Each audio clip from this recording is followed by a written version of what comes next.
능어대? 능어대 방학 언제야? 저희 그지? 여름이라서 이상하지 너네. 2월 3일. 근데 그거 능어대 중에 하나 내 학생 그거 한다는데 현채 쓴다던데 현채가 현재 쓰고. 너도 써? 아니 제가 안 썼어요. 아 그래? 혹시 필요하면 써. 필수는 아니야. 통합과학 2가 너네 지금 국영수하기도 바쁠 텐데 막 텐텐 다니는 이런 애들도 있을 거고 그래서 조금 통합과학 1 하기도 부담스럽다 그러면 안 하면 되는데 일단 내가 이따가 너네 단톡을 파가지고 통합과학 2 스케줄이랑 이제 공지방으로 쓸 거야. 우리 공지방으로. 자, 다 카톡 있지? 카톡 없는 사람 없죠? 통합과학 2 2월 13일부터 개강하는 7회분 정도 방학 동안에 진행해서 통합과학 2를 속성으로 빠르게 끝내는 반이 하나 개설이 되니까 그것도 2시간이야. 평일 수요일, 화요일, 수요일 중에 2시간, 화요일, 목요일 중에 2시간이고 그래서 그거에 관심 있는 친구들은 수강 신청을 하면 되겠고 나는 통합과학 1만 하겠다 하는 친구들은 그냥 이 수업 들으면 돼요. 알겠지? 자, 오늘은 첫 단원 기본량부터 한번 시작을 해봅시다. 기본량을 보기 전에 통합과학 2에 대해서, 1에 대해서 한번 쑥 빠르게 훑을게요. 자, 통합과학에서 1, 2, 3, 세 가지의 대단원이 있는데 여기는 과학의 언어 같은 느낌이야. 이런 느낌이야, 과학의 언어. 자, 두 번째는 자, 과학의 언어에서는 무슨 기본량, 단위, 뭐 길이, 질량 등등 물리량을 표현하는 여러 가지, 이 자연현상을 표현하는 여러 가지에 대해서 배우게 되고 그것의 단위도 배우게 되고 자, 신호라든가 그걸 측정하는 방법이라든가 등등등 과학의 기본 개념, 언어 이런 느낌으로 보면 돼요. 그지? 자, 두 번째. 원래 저 첫 번째 단어는 없었던 단어인데 새로 들어온 거고 자, 두 번째 단어는 뭐냐? 스타트를 어떻게 하느냐? 빅뱅부터 스타트해요. 빅뱅. 빅뱅이 뭐야? 과거에 우주가 대폭발로부터 시작되었다라는 이론이지. 여기서 출발해서 어디까지 가느냐? 현재의 지구까지 와. 근데 재작년까지는 여기서 가장 핵심 사항은 빅뱅 그 자체, 현재 지구까지 만들어지는 그 자체가 조금 핵심이었다고 하면 새로 바뀐 교육 과정에서는 강조하는 점이 약간 달라졌어. 이 과정 중에 물론 그전에도 내용은 있었으나 강조를 엄청 하진 않았거든. 근데 이번 교육 과정부터는 수소와 헬륨이 어떻게 만들어지고 뭐 탄소와 산소가 어떻게 만들어지고 철이 어떻게 만들어지고 금이나 우라늄이 어떻게 만들어지는지 이런 원소의 생성 과정에 대해서 주안점을 두고 이제 진행이 됩니다. 그러다가 이렇게 일단락하고 이제 이것들을 무엇을 하느냐? 자, 원소의 주기성이라고 했고 원소의 특성 이랑 결합의 종류 어떤 식으로 결합을 하는지 본 다음에 이것들이 어떤 물질을 이루게 되는지 지각은 어떤 걸로 구성되어 있고 생명체는 어떤 걸로 구성되어 있고 하는 자, 원소의 출발부터 어떤 물질이 결성이 됐는지까지가 하는 게 이제 두 번째 단원.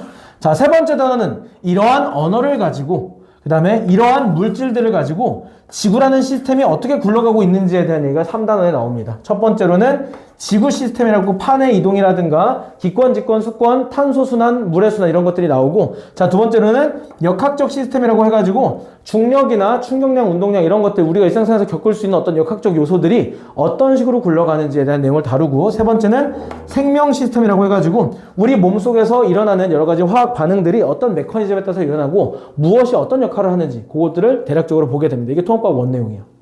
뭐 2에서는 그때 가서 2를 하게 되면 얘기를 하도록 할 거고 우리는 그 중에서 오늘 자 대단원 하나를 오늘 끝내는 게 목표입니다. 오늘은 천천히 조금 스멀스멀 나갈 건데 다음 시간부터 좀 숨도 안 쉬고 나갈 거니까 준비를 해오도록 하고요. 오늘은 첫 번째 과학의 언어 기본량부터 시작을 합시다. 교재를 보셔도 되고 안 보셔도 되고 페이지로는 2페이지 잘 만들었는데 자, 3페이지 보시면 되겠다. 과학의 기본량으로 출발을 해봅시다. 과학의 기본량.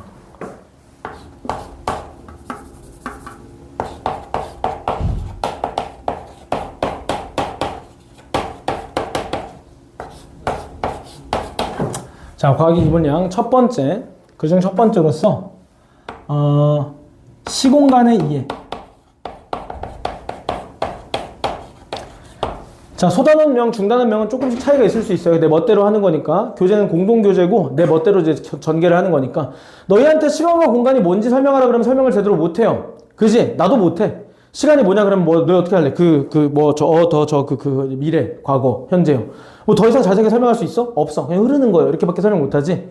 공간을 설명하라고 하면 어제 실제로 똑같은 수업을 하는데 공간 설명하라고 하니까 뭐라고 했냐면, 어떤 학생이 이렇게 설명하더라고. 뭔 말인지는 알겠어. 그지? 근데 어떻게 정확히 정의를 하기가 우리가 좀 어렵다. 그래서 여기서는 정의에 대한 얘기는 하지 않고 그냥 시공간을 이해해보자 라는 걸로 출발해서 나는 이렇게 쓸게요. 그냥 정의보다는 이 시공간이라고 하는 것은 우리가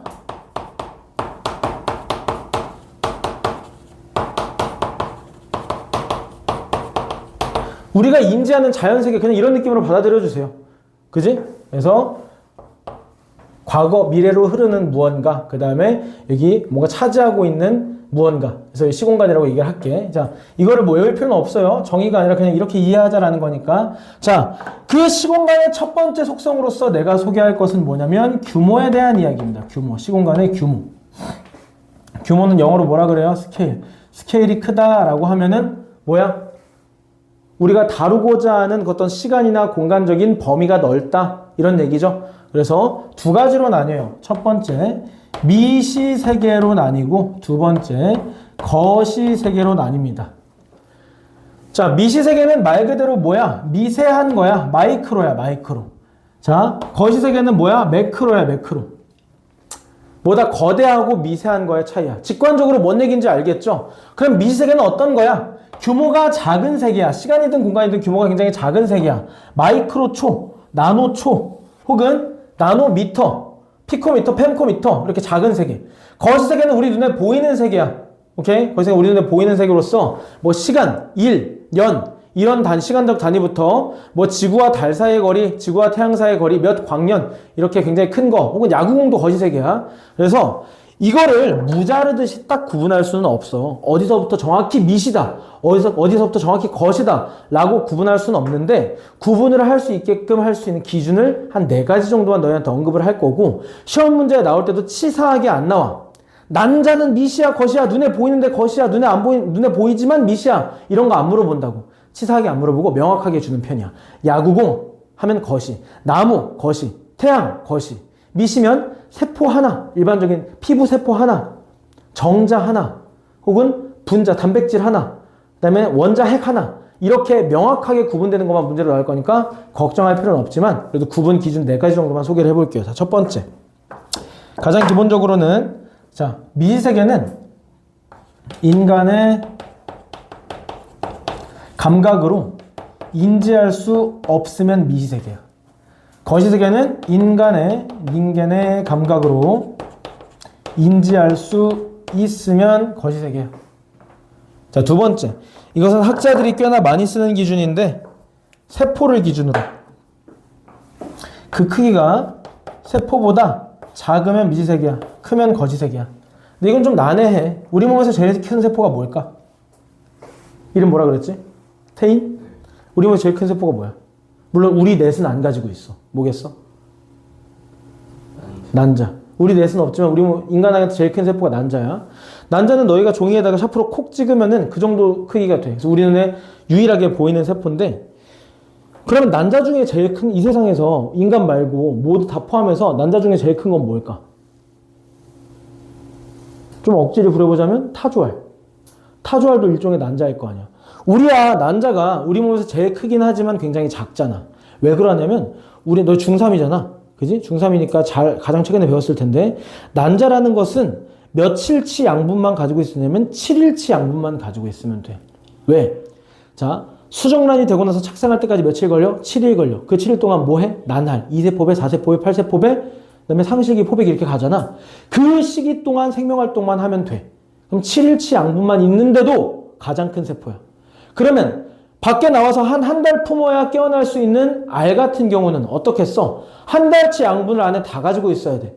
당연히 클 수밖에 없겠지. 그래서 모체에 기생해서 착상해서 영양분을 주고받는 우리의 난자가 아니라 포유동물의 난자가 아니라 아예 알로 나와서 모체의 몸에서 분리돼서 스스로 양분을 써먹어야 되는 경우는 굉장히 세포가 클 수밖에 없겠지. 그래서 학자에 따라서는 계란 자체, 알 자체를 세포 하나라고 보기도 해요. 되겠지? 그래서 자, 그러면 세포보다 크면 거시야, 세포보다 작으면 미시야, 혹은 세포 정도부터 미시야. 그럼 타조알은 미시야, 거시야? 세포 정도인데. 타조알은 난자 하나인데, 새 난자인데 미시야, 거시야? 이렇게 시비 걸 수가 있겠지? 그러니까 내가 하고자 하는 말은 너희들한테 문제를 낸 것이 아니라 구분할 수 없다. 명확한 기준이 아니다. 근데 보통 그렇게 얘기한다. 여기서 난자는 어떻고 타조화는 어떻고 그러면 시비 거는 것밖에 안 돼. 그러니까 일반적인 세포 크기보다 작으면 밑이, 일반적인 세포 크기보다 크면 것이라고 부르더라. 두 번째 기준이야. 자, 세 번째 기준. 이거는 그래도 비교적 명확한 기준을 제시합니다. 무엇이냐? 자, 거시세계는 마이크로미터보다 크면 그러면 것이라고 하고 나노미터보다 작으면 밑이라고 합니다. 이 마이크로미터에 들어가는 이 문자는 M에 해당하는 그리스 문자로서 뮤라고 읽고 단위 앞에 올 때는 마이크로라고 읽습니다. 오케이? M 비슷하게 생겼지? 요거 이렇게.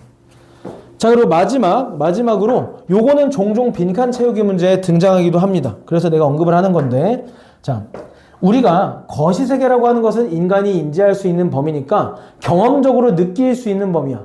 다시 말해서 양자역학적인 범위가 아니라 야구공을 몇 대 속도로 던지면 몇 초 후에 어디에 도달할 것인가.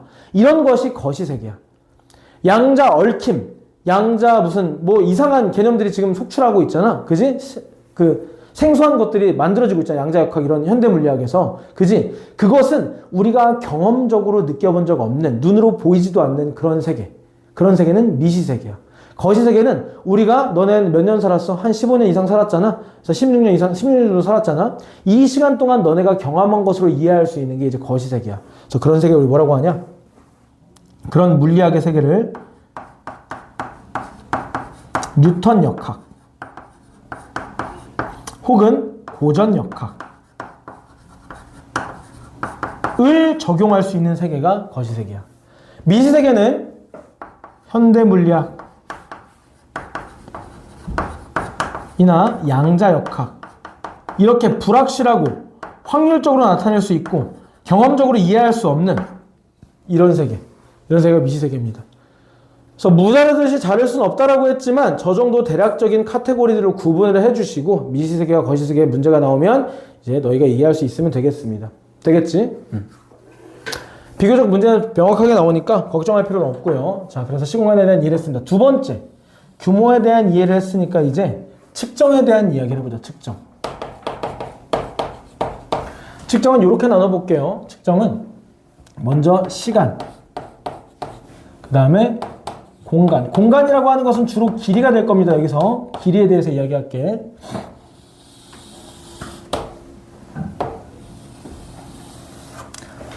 자, 과거와 현재.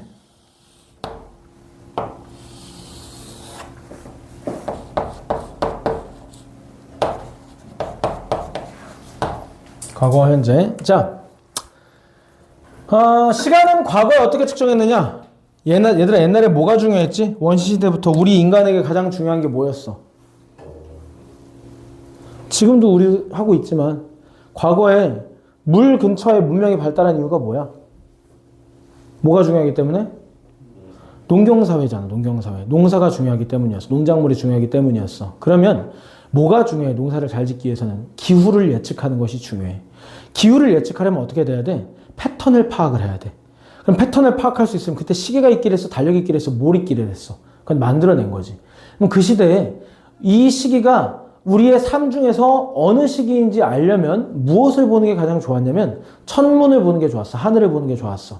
태양이 대체로 낮게 지나가는 시기, 높게 지나가는 시기, 어떤 별자리가 서쪽에 뜨는 시기, 동쪽에 뜨는 시기, 이런 것들, 바람의 방향, 이런 것들을 토대로 지금 슬슬 비가 올 때가 오고 있구나. 슬슬 더워지겠구나. 슬슬 추워지겠구나. 이런 걸 예상할 수 있어야 우리의 식량을 안정적으로 재배할 수가 있잖아. 그래서 옛날부터 천문을 기준으로 뭔가 증거를 삼았다. 시간의 증거를 삼았다. 뭔 얘기인지 알겠어? 그래서 과거의 시간은 무엇을 기준으로 했다? 천체의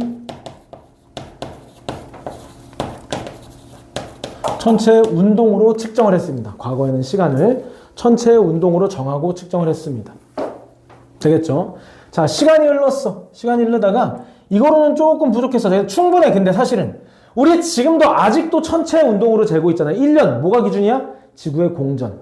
하루 뭐가 기준이야? 지구의 자전. 한 달 뭐가 기준이야? 달의 공전. 그지? 그리고 하루를 24로 쪼갠 게 1시간, 1시간을 60으로 쪼갠 게 1분, 1분을 60으로 쪼갠 게 뭐야? 1초. 이렇게 되잖아. 그지? 우리 아직도 천체 운동을 하고 있는데 사실은 뭐가 필요했어? 좀 더 디테일한 무언가가 필요했고 인류가 기술이 발달하면 발달할수록 시간을 쪼개서 표현하기를 원했어. 자, 이집트 시대에 1분이나 1초 같은 게 중요했겠어? 이집트 문명에서? 중요하지 않았지. 기껏해야 하루 구분하는 게 중요했겠지. 근데 점점 이제 시간이 흐르고 인류 문명이 발달을 하면서 매 초, 매 순간에 할 수 있는 일이 많아지고 그걸 구분하는 것이 중요해지다 보니까 좀 더 구체적인 시간 측정 도구가 필요했다. 그래서 무엇을 개발하느냐? 이것은 시험 문제에 잘 안 나오니까 그냥 하얀색으로 쓸게요.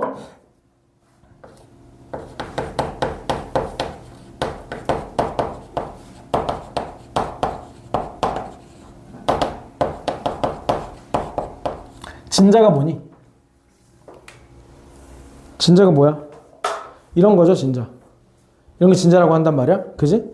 그래서 이런 식으로 주기적으로 물체가 왔다 갔다 하는 거. 그래서 진자를 만들어서 얘가 한번 왔다 갔다 1초, 2초, 3초, 4초, 5초 이런 식으로 측정을 했어. 오케이? 근데 정확하겠어? 아무래도 완벽한 진공 상태는 만들 수가 없고 그럼 공기저항이 있을 수밖에 없고 그러면 영향을 받을 것이고 이러면 얘의 속도에 따라서 공기저항을 받는 수치가 달라지고 그러면 시간이 달라지고 하니까 정밀성이 떨어지겠지. 그지? 그래서 이것도 부족했습니다. 그래서 시간이 흘러서 무엇을 가지고 하게 되느냐? 자, 기술이 많이 발전했어. 이제 석영.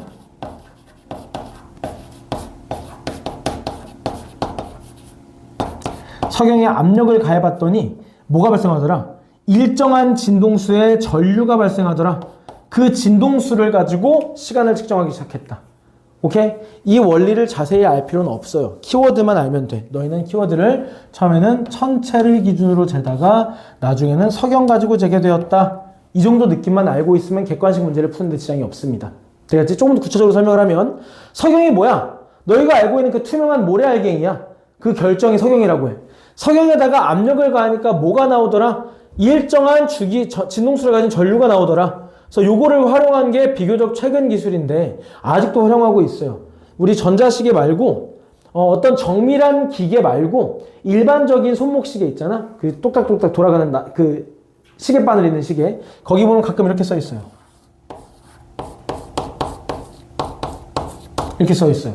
무슨 뜻이냐? 석영이라는 뜻이야. 영어로. 그지? 그래서 이 기술을 사용하고 있습니다. 이 시계는 이런 뜻입니다. 되겠지?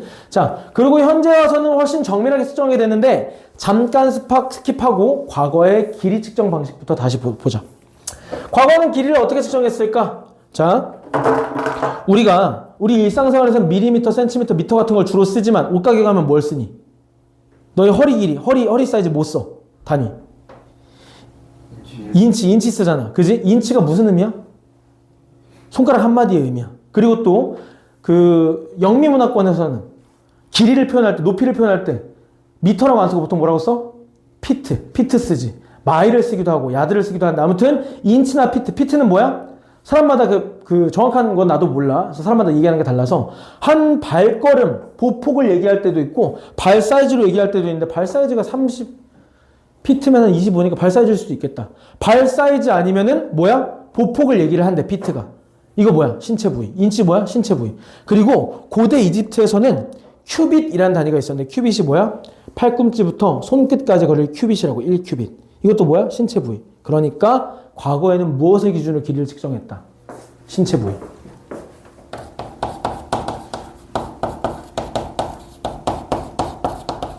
신체 부위 기준으로 공간, 길이를 측정을 했다. 오케이? 그리고 또 무엇도 사용했냐면 기준이 되는 도구도 사용했어. 자 같은 거. 우리 지금도 자가 있잖아. 뭐 노스로 만든 자 같은 것도 사용을 했단 말이야. 혹은 그릇도 사용했어. 그래서 자나 그릇 등등 부피를 재는 그릇 같은 것을 사용했다. 그런데 다 정확하지가 않았어. 예를 들어서 내가 일을 하나 지원해 볼게. 이탈리아의 5일장이 열렸어. 거기 화폐가 뭔지 모르겠지만 내가 우리나라의 옛날 화폐인 양이라고 한번 쳐볼게. 한 양에 비단을 파는 할머니가 있었는데 한 양에 1큐빗 길이의 비단을 판대. 오케이? 할머니는 조금 약았어. 그래서 덩치가 작으시니까 무조건 내 몸을 기준으로 큐빗을 재서 팔겠대. 근데 어떤 할머니가 왔는데 자기보다 덩치가 더 작아. 근데 그 할머니가 자기의 큐빗으로 잴 테니까 이제 자기 큐빗으로 재자 했으니까 할머니는 옳다쿠니 너가 얘가 나보다 덩치가 더 작은 것 같으니까 네 당신 큐빗으로 제가 세워서 5양치 즉 5큐빗만 길이를 제가 할게요 라고 했단 말이야.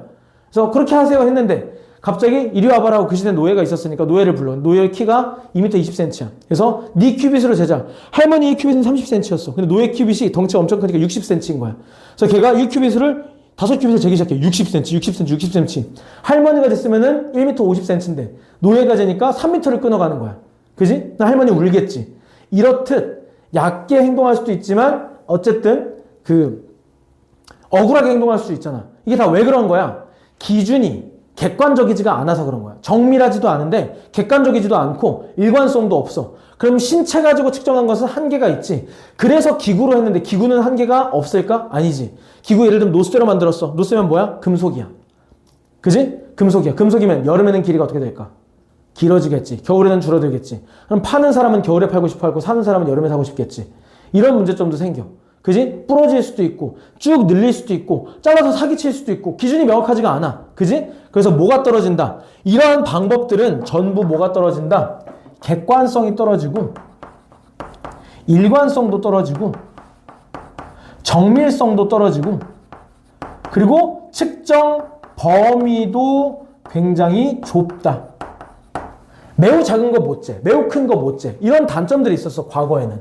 그지? 자, 그래서 좀 더 나아가보자. 이런 것도 한계가 있으니까 이제 무엇으로 바꾸기로 한다? 공간 길을 재는 게 중간에 하나 등장하는 게 요거는 좀 알아두셔야 돼요. 자, 미터 단위 등장. 자, 그러면은 그래도 객관성 있게끔 이 모든 지구인들이 동의할 수 있는 단위를 만들자. 그래서 어떻게 했냐? 지구의 크기를 기준으로 하자. 지구가 이렇게 있고 이게 지구가 있어.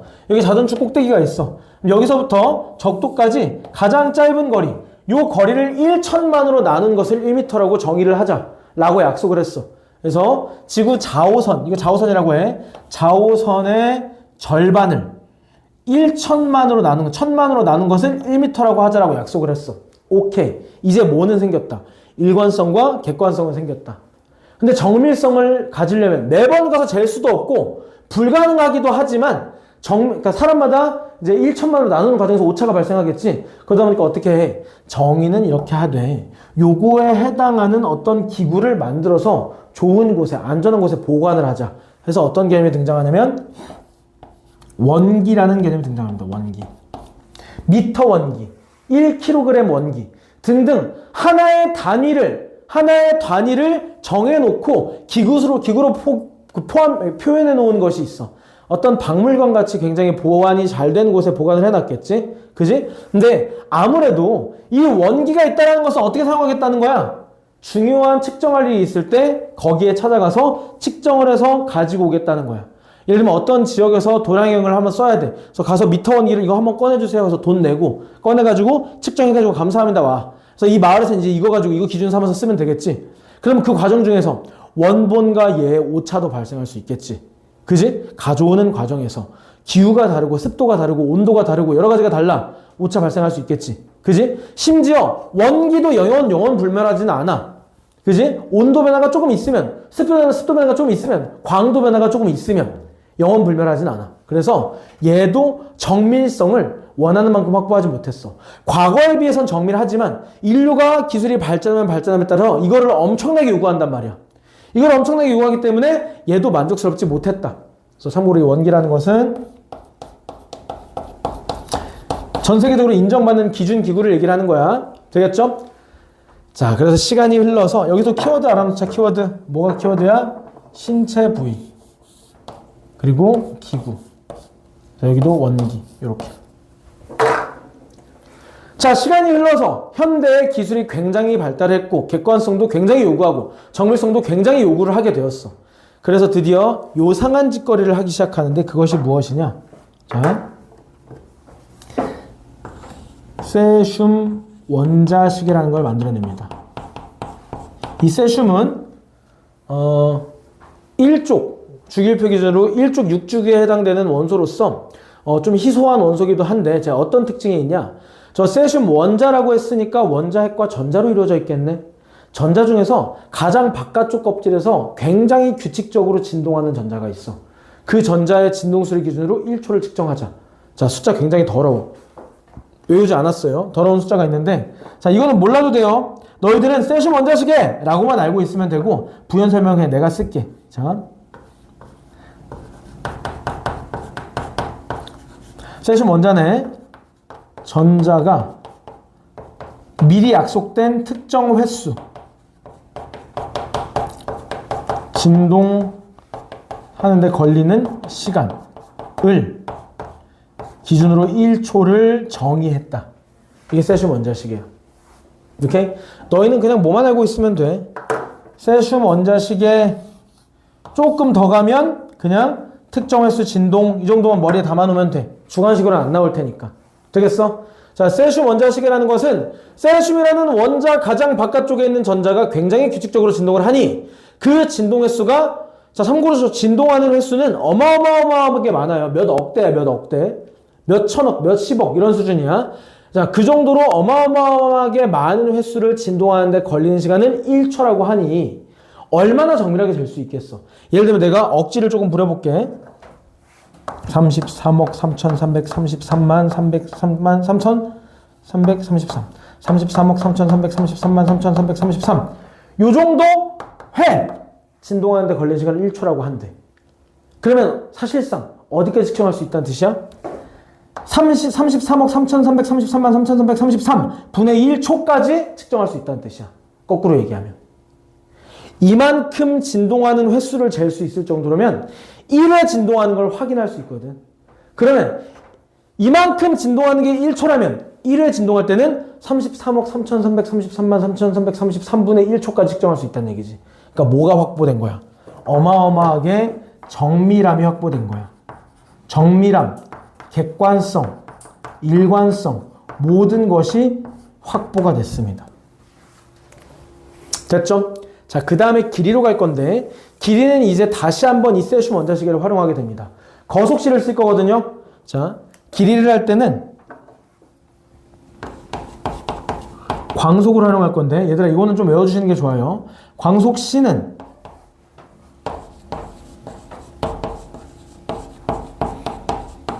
이거는 외우지 말고 2억 9,979만 2,458이야. 미터 퍼 세크야. 근데 이거 외울 필요가 있을까? 너희는 이렇게 외우세요. 외워야 될 거는 3 곱하기 10의 8제곱. 이 정도는 외우자, 솔직히. 3 곱하기 10의 8제곱 미터 퍼 세크. 이건 외우자. 근해 공식처럼 상식으로 알고 있어야 되는 거야. 사람이 살아갈 때. 되겠어? 광속입니다, 광속. 자, 이게 정확한 값은 근사값이지만 너희가 199, 299, 79, 2458을 외울 필요는 없으니까. 그지? 그래서 근데 방금 내가 말한 그 값은 국제도량형협회에서 참값으로 정한 거야. 참값이라 하면 실제로 측정했을 때 오차가 있을 수도 있지만 필요 없어. 우리는 지금부터 약속을 한다. 이 값이 정확한 값이라고 약속을 한다.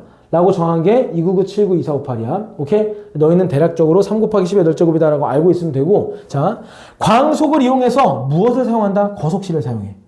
자, 거리는 뭐 곱하기 뭐? 속력 곱하기 뭐? 시간.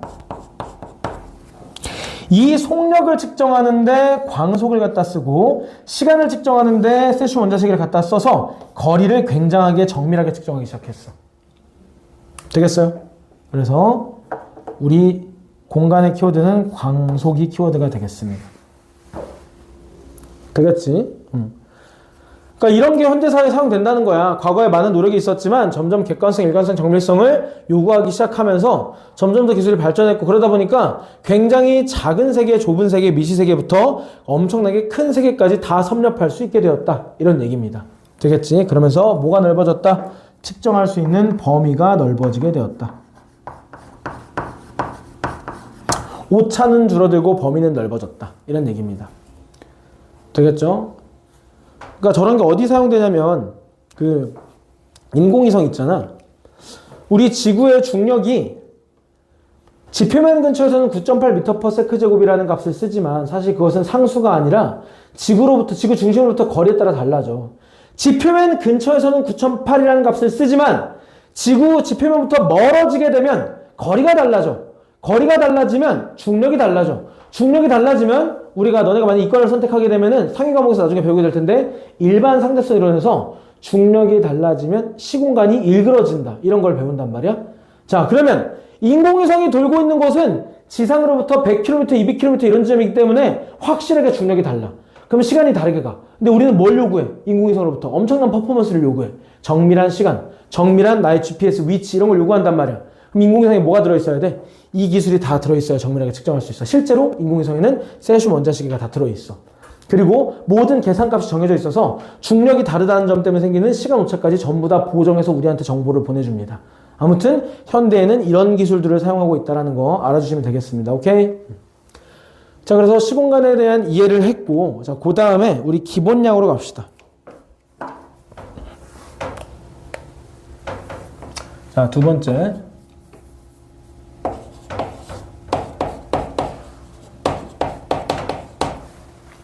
기본량. 사실 이거는 암기 느낌은 아니에요. 좀 흐름을 알면 되는데, 기본량부터는 이제 본격적으로 통합과학에서 처음으로 달달달달달 외워줘야 되는 파트가 등장을 합니다. 자, 기본량이라는 것이 뭔지 봅시다. 기본량은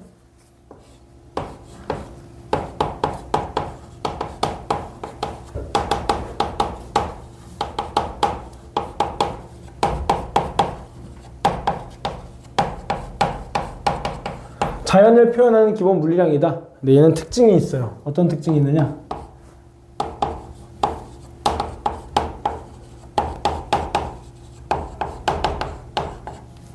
아니다.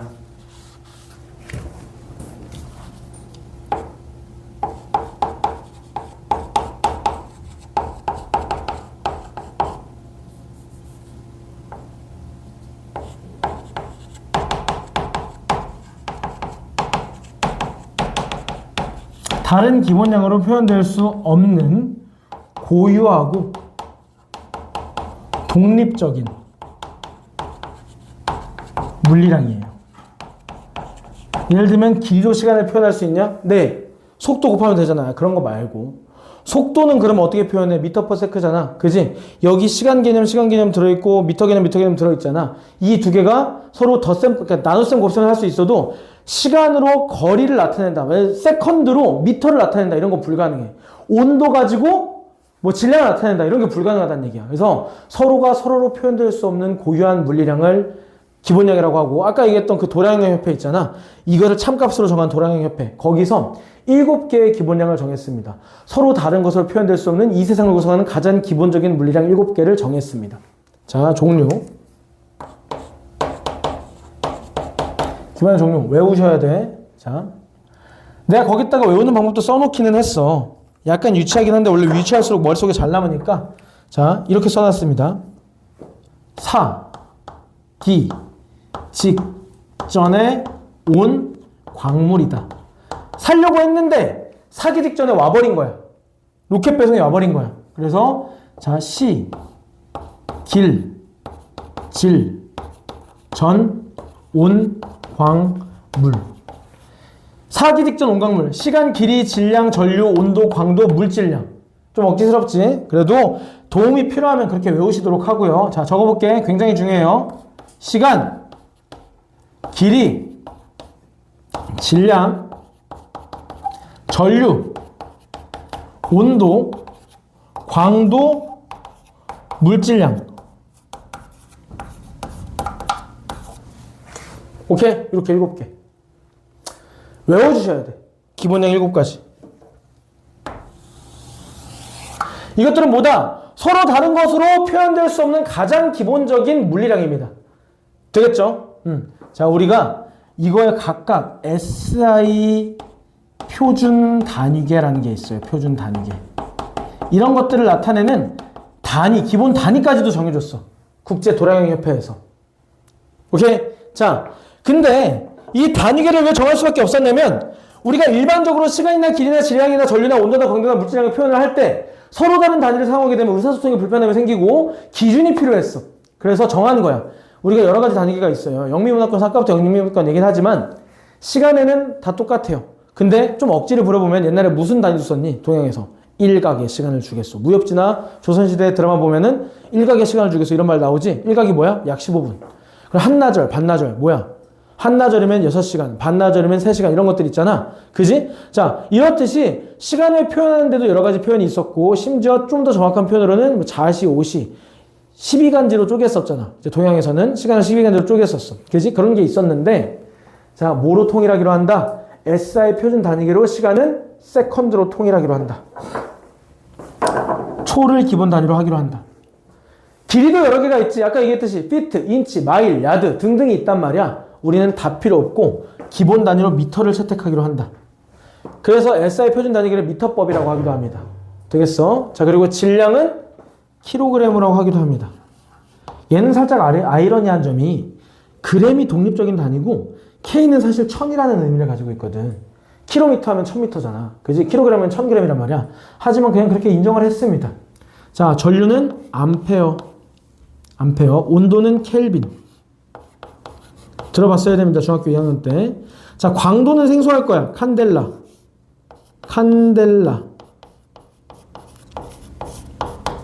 대문자로 쓰면 안 돼요. 이거 대문자로 쓰면 카드뮴 돼버리는 거야. 칸델라야, 소문자. 자, 물질량은 몰. 자, 이 칸델라는 외우기 쉽게 캔들이랑 발음이 비슷하지? 캔들과 캔들이 뭐야? 캔들. 무슨 뜻이야? 양초. 얘들아, 그 혹시 다른 학원에서 대답하면 혼나? 안 혼나지? 아는 거 대답했는데 캔들 모르는 사람이 여기 어디 있어? 아는 거 대답해. 자, 캔들이 양초잖아. 빛을 내는 거잖아. 캔들과 칸델라가 어원이 똑같아. 라틴어 어원이 똑같아. 그래서 그걸 쓰는 거고. 아무튼 몰은 몰리큘이라고 해가지고 그 분자의 영어 단어에서 따온 거야. 되겠죠? 내가 각각 뭐 얘기하는지 한번 얘기를 해보자. 시간 모르는 사람 있니? 없어. 길이 모르는 사람 있니? 없지. 다 알지. 전류도 알아. 부연 설명을 약간 해보면 전하, 전자든 양성자든 원자핵이든 전하의 흐름을 전류라고 해요. 전하가 얼마나 빨리 흐르냐 이걸 전류라고 합니다. 자, 온도라는 개념 나온 김에 살짝 잡고 가자. 온도라는 것은 뭐니? 라고 얘기하면 너희가 뭐라고 얘기해? 뜨겁고 차가운 정도요 라고 얘기하지. 뜨겁고 차가운 정도가 뭐니? 라고 하면 너희 뭐라고 얘기하니? 아주 훌륭해. 보통 어떻게 얘기하냐? 뜨거운 건 뭐야? 온도가 높은 거야. 차가운 건 뭐야? 온도가 낮은 거야. 그럼 온도가 뭔데? 뜨겁고 차가운 정도야. 뜨거운 건 뭔데? 온도가 높은 거야. 이걸 뭐라 그래? 순환적 정의에 의한 오류라고 해. 어떤 개념을 설명하기 위해서 이전 개념을 또 끄집어내고 그걸 설명하려면 얘를 끄집어내. 얘를 다시 왔다 갔다 하는 거야. 이런 걸 수단적 정의에 의한 오류라고 하는데 그렇게 빠지지 않고 빠져나올 수 있게 중학교 2학년 8단원에서 우리는 이미 배웠어. 뭘 배웠니? 그 대류전도 복사했던 거 그 단원 기억나지? 중학교 2학년 때? 그 단원에서 온도라는 거, 뜨겁고 차가운 정도라는 것이 어떻게 결정되는지 배웠어. 우리 눈에 보이지 않지만 모든 물체는 입자로 이루어져 있고 우리 눈에 보이지 않지만 진동하고 있어. 이 진동이 활발하면 온도가 높은 거야. 이 진동이 느리면 온도가 낮은 거야. 공기 분자가 빠르면 온도가 높은 거야. 공기 분자가 느리면 온도가 낮은 거야. 이렇게 배웠었습니다. 되겠어? 그래서 켈빈이라는 사람이 생각했지. 가장 차가운 건 뭘까? 0도씨가 가장 차가운 건가? 아니, 영하라는 게 있잖아. 그러면은 가장 차가운 게 뭔지 알기 위해서는 뭘 알아야 돼? 온도의 원인을 알아야 돼. 뭐였어? 분자 운동이었어. 그러면 분자가 이동도 진동도 하지 않은 완벽한 정지 상태라면 온도가 완벽하게 최하가 되겠지. 그래서 개념적으로 그것을 정의했지. 분자 운동이 전혀 일어나지 않아서 기체 부피가 0에 수렴할 때 그때를 뭐라고 한다? 절대 0도 0켈빈으로 정의를 한 거야. 근데 그렇게 하면 개념적으로만 남아있을 뿐 측정이 불가능해서 자, 정했어. 예를 들면 뭐 체온을 정한 건 물의 삼중점의 온도를 273켈빈이라고 정의한다 라고 하기도 했고, 나중에는 좀 그 정밀하게 정하기 위해서 뭐 슈테판 볼츠만 상수의 값이 특정 값이 될 때의 온도를 뭐 0켈빈이라고 한다 이런 얘기들이 있어. 너희가 그것까지 다 외울 필요는 없고 그냥 어떻게 이해해주면 되겠다. 온도라고 하는 것은 자, 분자 운동에 관계된 것으로서 무언가 기본 상수, 너희 송도고니까 적어주자. 이게 K라고 그 약간 K 같지 않게 생긴 난장의 K가 있어요. 그리스 문자 비슷하게 생긴 게 있어. 이거를 뭐라고 하냐면 슈테판 볼츠만 상수인데 그냥 줄여서 볼츠만 상수라고 해요.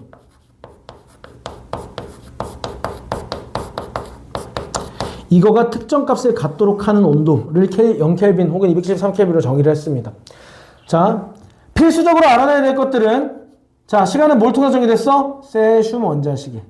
미터는 뭘 통해서 정의됐어? 광속.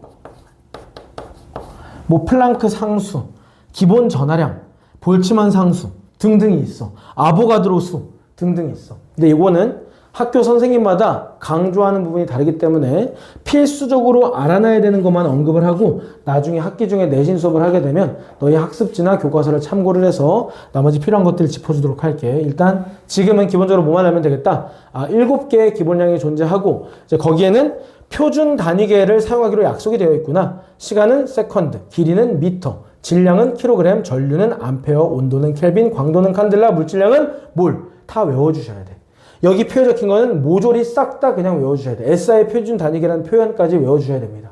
되겠죠? 굉장히 중요합니다. 자, 그런데 생각해봐. 세컨드 미터 이렇게 정해놨어. 자, 그럼 이렇게 물어볼게. 너 하루에 몇 초 정도 자? 벙찌지? 몇 시간 자? 대충 이게 대답이 나와야 되잖아. 몇 초 자? 그럼 대답 안 나와. 왜? 적합한 단위가 아니기 때문에. 너 키 몇 킬로미터야? 아, 그만.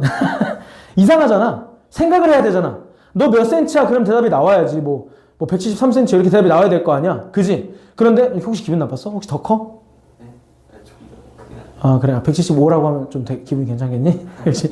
자, 175cm 나와야 되는데 킬로미터라고 물으면 생각을 해야 되잖아. 그지? 자, 지구와 달 사이 거리가 몇 밀리미터야? 하면 문제가 있지. 그지? 코끼리가 몇 마이크로그램이야? 그럼 문제가 있잖아. 그러니까 대상에 적합한 단위를 써야 되는데 모두 이런 단위로 표현하라고 하면 억지고 불편해. 오히려 의사소통이 불편해. 의사소통 편하라고 만들어 놓은 건데 오히려 불편하단 말이야. 그래서 이걸 기본으로 쓰되 10의 거듭제곱 배수를 할 수 있도록 접두문자를 붙이자 하고 약속을 해놓은 것이 있습니다.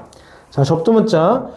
이것도 필수적인 것만 줬고 좀 지엽적인 것들은 나중에 학교 내신 준비할 때 프린트에 나온 것들의 기준으로 추가를 하도록 할게. 거의 대부분의 학교에서 필수적으로 다루는 것까지만 얘기를 할게요. 접두문자라고 해서 이렇게 회계를 시켜놓으면 규모에 따라서 우리가 쓸 수가 없단 말이야. 실제로 전류도 암페어보다 미리암페어를 훨씬 더 많이 쓴단 말이야. 그래서 접두문자를 붙여서 10의 거듭제곱꼴로 표현을 한다. 그래서 한 배인 것은 그냥 아무것도 접두문자를 붙이지 않고요. 자, 10분의 1 대시라는 게 있는데 잘 안 나와요. 100분의 1은 나와요. 그나마 100분의 1은 센티라고 해서 나와요. 1세기가 영어로 뭐게? 1세기 센트리. 센트가 들어가지. 그지? 100센트가 1달러지? 그래서 센트라는 거에 뭐가 들어있어? 100이라는 의미가 담겨있어. 그래서 100분의 1이 뭐가 되는 거야? 센티미터 할 때 그 센트가 되는 거야. 되겠지? 자, 10의 세제곱 1000분의 1 뭐야? 밀리가 들어가요. 10의 6제곱분의 1은 마이크로가 들어가요. 이거 아까 적어줬을 때 뮤라고 읽지만 단위 앞에 붙을 때는 마이크로라고 합니다. M에 해당되는 그리스 문자야. 그 다음에 10의 9제곱분의 1 이거 뭐야? 나노. 그 밑에 피코 펜토도 있어. 10의 12제곱분의 1 하면은 P라고 써서 피코, 10의 15제곱분의 1 하면은 펜토 있는데 거기까지는 안 다루는 학교도 꽤 많아서 모든 학교에서 다루는 것까지만 알려주고 나중에 내신 대비할 때 학교에서 알려주는 것만 다시 언급하면 되겠습니다. 되겠지? 자, 배수로 가보자. 얘 10분의 1 했잖아. 100분의 1 했잖아. 이것도 100배 해봐야지. 뭐라고 하냐? 헥토라고 해. 헥토. 들어봤죠? 헥토파스칼. 그지? 들어봤죠? 자, 그 다음에 10의 세제곱 1000km 뭐라고? 1000m, 1001km라고 하지? 자, 키로가 붙습니다.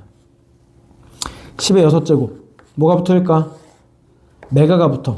자, 소문자로 쓰면 미리, 대문자로 쓰면 메가야. 자, 보통 여기까지만 하는데 좀 더 적어보자. 자, 10의 9제곱 뭐야? 기가. 9제곱까지 했으니까 9제곱까지만 적을게. 이 뒤에도 뭐가 있어? 테라, 제타, 에타 이런 것들이 있어. 근데 대부분의 학교에서 여기까지는 다루고 그 이상은 좀 지엽적입니다. 그래서 자, 예를 들면 이런 겁니다. 연습을 하나 해보고 잠깐 쉴게요. 환산하는 연습 한 번만 해보자. 환산하는 연습. 예를 들어서 1km를 나노미터로 환산해봐라. 그러면 어떻게 해야 돼? 방법은 이렇습니다. 너희 다 할 줄 알 거야. 똑똑이들이니까. 그지? 자, 그럼 1km면 얼마야? 혹시 미안한데 그 3학년 때 과학 성적 좀 물어봐도 되니? 둘 다 A 받은 사람. 3년 내내? 혹시 좀 미안한데 포고 떨어진 사람. 부투는 안 썼어? 저 과학고 썼다가 떨어졌어? 3%가 있더라고요. 당신은? 아예 안 썼어요. 그냥 송도고 썼어? 왜? 힘들고 싶어서? 과학 수학 말고 딱히 성적 잘 나온 거 없어가지고 그냥 일반 특목고를 안 썼다는 얘기지? 그럼 뭐 대건이나 딴 데도 선택지가 있잖아. 공부 잘하는 데 가야 대학을 잘 것 같아서? 저 일지막 신청 썼는데 엄마가 이거 들라고 해가지고 아, 그래. 아, 오늘 들어왔지? 아, 맞아. 내가 신송 해송봐, 너의, 잠깐만, 이거 좀 오프 더 레코드로 해야 될 것 같은데. 너의 의견은 어떠니? 내 신송 해송은 여고랑 남고긴 하지만 범위가 똑같이 나가, 시험 범위가. 그냥 묶어버렸어. 근데 너의 의견이야, 너희 어머니의 의견이야? 여학생이 들어올 것 같으니까 송도고만 해서 들어라. 아니, 그게 아니라 그 12시 하면은 교회도 하면서 좀 아, 다른 말씀을 하신 거거나 아니면 데스크에서 잘못 전달한 거네. 뭐라고 난 전달받았냐면 나는 좋지. 오늘 신속한 너 혼자였어. 너 혼자였어. 그래서 한 명인데 해야 되나라고 생각하고 있었거든. 근데 그 연락이 온 거야. 여학생이 나중에 들어오면은 같은 반에서 수업 듣기가 조금 싫으셨나 봐. 너의 학생 의견인지 학부모님 의견인지 모르겠는데 그렇게 전달받고 그래서 아싸. 12시 한 턴 쉬어야지. 한 턴 쉬고 지금 송도고 들어온 거거든. 이 앞에 물리 수업하고. 근데 그냥 궁금했어. 학생 의견인지 학부모 의견인지. 근데 뭔가 소통 오류가 있었나 보네. 교회 때문에 그런 거면. 아무튼 간에 그렇습니다. 근데 만약에 학기가 시작하면 송도고 안에서 제일 계속 듣기는 어려울 거야. 송도고는 범위를 이렇게 나가요. 약간 앞에서부터 나가긴 하거든. 근데 중복 범위야. 중간고사 범위가 기말고사에 포함돼. 만약에 2단원 중간까지 중간에 봤어. 기말에 1단원부터 끝까지 다 들어가. 근데 송도고 빼고 모든 학교는 그렇게 안 나가. 중간은 중간까지, 기말은 기말까지. 심지어 신송해성 같은 경우는 앞에서부터 그냥 나가. 뭐 인여나 이런 곳은 좀 대건 이런 데는 뒤죽박죽 나간단 말이야. 그래서 학교별로 전부 다 분리를 하기로 했어. 범위가 거의 똑같은데 빼고는. 그래서 신송해성을 묶은 거야.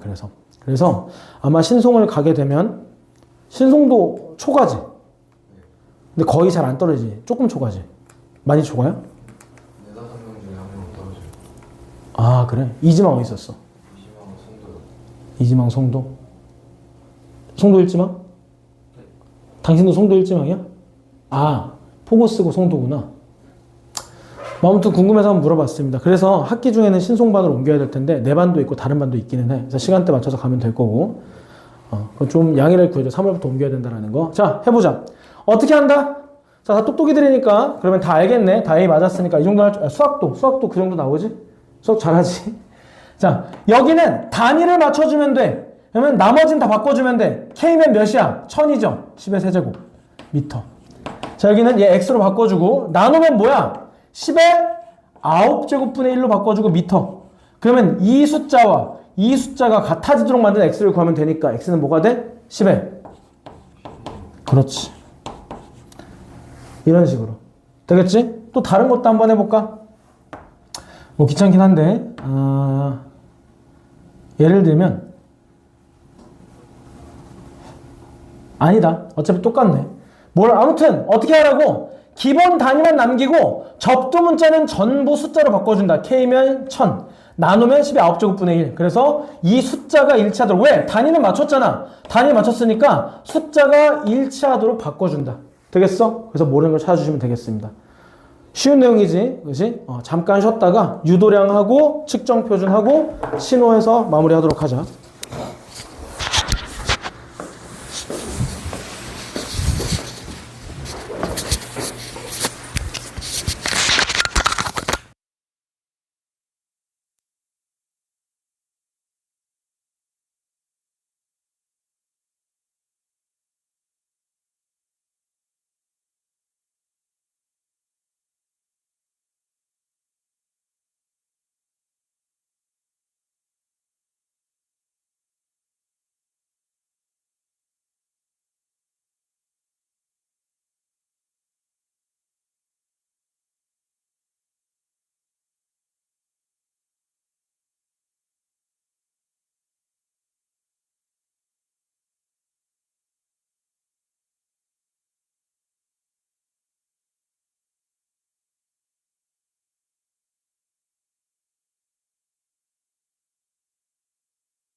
자, 우리가 기본량을 자연세계를 표현하느라고 했는데 사실 우리가 하는 표현 방법은 훨씬 다채로운데 어떻게 7가지로 다 얘기를 할 수 있느냐를 생각을 해보면 뭐가 있어? 속력, 속도, 가속도, 힘, 에너지, 그 다음에 뭐 압력, 부피, 면적 등등등 여러 가지가 있잖아. 밀도, 농도 등등등 있잖아. 자, 그런 것들로 자연세계를 표현할 수 있는 건데 이 7가지 가지고 어떻게 다 표현할 수 있느냐? 그래서 유도량이라는 게 있습니다. 기본량은 서로가 서로를 표현할 수 없는 고유한 것들이고 유도량은 기본량들을 곱하거나 나누어서 표현할 수 있는 것들이야. 유도량은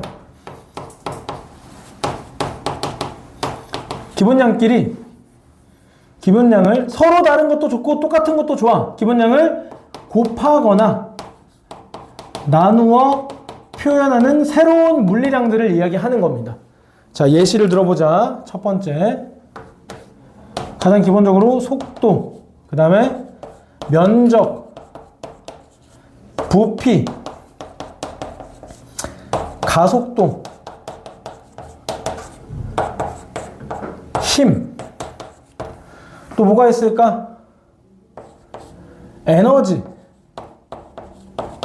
그 다음에 일, 이런 것도 있을 거고, 그 다음에 압력, 농도, 밀도. 연습을 한번 해보자. 자, 속도는 뭐 분의 뭐야? 속도는 뭐 분의 뭐? 시간 분의 거리 혹은 길이기 때문에 자, 시간이면 단위가 뭐야? 세컨드. 길이면 단위가 뭐야? 미터. 그러면 미터 퍼 세크가 되겠지. 면적은 길이 곱하기 길이, 가로 곱하기 높이, 가로 곱하기 세로기 때문에 제곱미터가 될 거고, 부피는 가로 곱하기 세로 곱하기 높이기 때문에 세제곱미터가 될 거고. 자, 물론 세제곱 센티미터나 부피도 리터나 밀리리터를 더 많이 써. 하지만 우리가 지금 뭐 하고 있는 거냐면 기본량으로 유도량을 표현하는 연습을 하고 있기 때문에 기본량의 단위들만을 사용을 하는 거야. 오케이? 자, 가속도는 뭐야? 의미가 단위 시간 동안 변한 속도기 때문에 속도를 시간으로 또 나눈 거야. 오케이? 그래서 속도를 시간으로 나누면 미터 퍼 세크 제곱이 되겠죠. 자, 힘은 질량 곱하기 가속도야. 질량이 뭐? 킬로그램. 가속도가 뭐? 미터 퍼 세크 제곱. 그래서 킬로그램 미터 퍼 세크 제곱이 되겠고, 이것은 무엇과 같니? 뉴턴과 같은 단위죠. 하지만 뉴턴은 기본량은 아니고 저렇게 킬로그램 미터 퍼 세크 제곱을 간단하게 표현을 한 거야. 뉴턴이 자기 이름을 따서 힘의 단위를 만든 겁니다. 자, 에너지 마찬가지로 줄이라는 단위를 쓰지만 우리 기본량으로 나타내보면 너의 에너지라는 거 처음 배울 때 뭘 가장 기본적으로 배우니? 운동 에너지. 운동 에너지는 뭐야? 2분의 1 m v 제곱. 2분의 1은 어차피 숫자니까 그렇다 치고 m은 뭐야? 질량. 그럼 단위는 킬로그램. V제곱은, V는 뭐야? 미터 퍼 세크. 제곱하면 미터 제곱 퍼 세크 제곱이야. 그러면 킬로그램 미터 제곱 퍼 세크 제곱이네. 자, 에너지는 킬로그램 미터 제곱 퍼 세크 제곱. 일 어떻게 구해? 힘 곱하기 거리다. 그지? 힘이 뭐였어? 킬로그램 미터 퍼 세크 제곱이었어. 거리는 뭐야? 미터야. 그럼 킬로그램 미터 제곱 세크 제곱이 되겠지? 1도 킬로그램하고 미터 제곱 퍼 세크 제곱이야. 어때? 단위가 똑같지. 그러니까 1 에너지 정리 같은 것이 성립을 하는 거지. 이제 물체에 1을 해주면 에너지가 증가한다. 왜? 1과 에너지가 같은 성질의 것이니까 자, 2를 해주면 에너지가 증가를 했던 거야. 단위가 같으니까 확인할 수 있겠지. 다만 얘네들은 마찬가지로 무엇을 쓴다? 줄이라는 것도 쓰게 되겠죠. 자, 압력은 뭐니? 그렇지. 압력이라고 하는 것은 이런 거잖아. 샤프 뒤로 친구 손등을 찌르면은 왜? 나 불렀어? 라고 하겠지만 앞으로 찌르면 어떻게 돼? 싸움이 일어나잖아. 왜 그런 거야? 같은 힘으로 찌르더라도 얘는 이 면적에 분산해서 그 힘이 들어가는 건데 얘는 이 작은 면적 안에 이 힘이 다 들어가는 거잖아. 그지? 그래서 실질적으로 이 세상에서 힘이 작용하는 방식이라고 하면, 우리가 체감하는 방식이라고 하면은 압력이 좀 더 정확한 표현이기는 해. 물리에서는 대부분 그냥 힘으로 표현하지만 우리가 체감하는 힘은 보통 압력입니다. 뭐 아무튼 그래서 압력은 방금 얘기했듯이 단위 면적당 힘이에요. 그럼 무엇으로 나누면 돼? 제곱미터로 힘의 단위인 킬로그램 미터 퍼 세크 제곱을 나누면 되니까 약분해보면 어떻게 되니? 미터 하나가 약분되면서 하나가 분모로 기어 들어가네. 따라서 킬로그램 미터 세크 제곱이라는 이상한 단위가 나옵니다. 이게 압력이에요. 자, 농도보다 밀도 먼저 합시다. 밀도는 뭐냐? 부피분의 질량이죠. 부피분의 질량이면 질량 퍼 부피니까 킬로그램 퍼 세제곱미터 이렇게 되겠다. 오케이? 자, 농도라고 하는 것은 원래 우리가 배운 농도는 뭐니? 소금물의 농도 이런 거 할 때 농도는 뭐분의 뭐야? 용액 전체의 질량분의 용질의 질량. 소금으로 하면 소금물의 질량분의 소금의 질량이란 말이야. 그지? 자, 그런데 그러니까 용액 질량분의 용질의 질량 하는 것은 분모에도 질량이 들어가고 분자에도 질량이 들어가. 맞아? 그럼 어떻게 돼? 질량이, 그램이 서로 약분되죠? 그럼 단위가 있어, 없어? 없어. 그래서 농도라는 것은 단위가 아니야, 사실은. 뭐야? 비율에 불과해.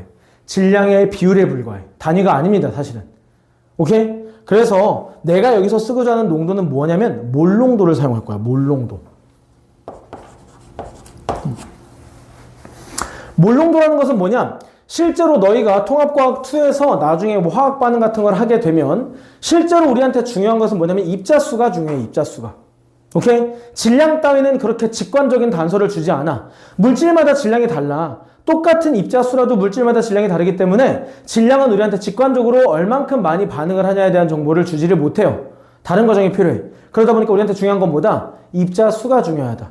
그리고 우리가 측정할 수 있는 가장 기본적인 방식은 뭐다? 부피를 측정하는 거야. 실린더 등등. 액체의 양을 측정하는데 부피가 가장 일반적이야. 그러면 부피 안에, 단위 부피 안에 얼마나 많은 입자가 들어있느냐를 아는 것이 화학 반응의 양을 결정하는 것에 굉장히 도움이 됩니다. 그래서 우리는 앞으로 학년이 올라갈수록 농도라고 할 때 질량 농도를 하지 않고 무슨 농도를 한다? 몰 농도를 사용하게 됩니다. 화학 반응에서. 그래서 몰 농도라고 하는 것은 같은 부피 혹은 단위 부피당 입자 개수야.